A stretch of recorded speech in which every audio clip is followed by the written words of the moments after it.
Yan ang sakto. Diba? Nasa gina to, less than 350. Kasi hindi nyo kaya sa 350 for angle tayo. Kasi malaki yung offset. Litan nyo lang.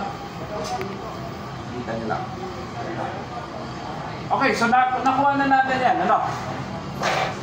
So ang sabi na assessor, then 8 again for letter U ng 500. Again, ito yung 500 natin. From here hanggang dito is 500, di ba? 500. Okay.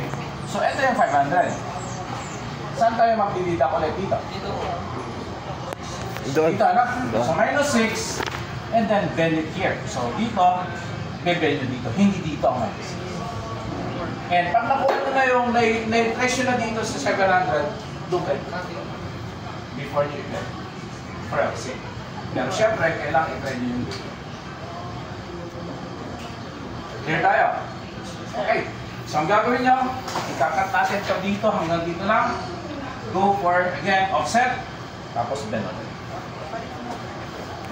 Pero 400 na kami siya eh. 400 na. Sagat na rin. Critical lamang. Critical. Gano'n ako yung... Hindi ka sis.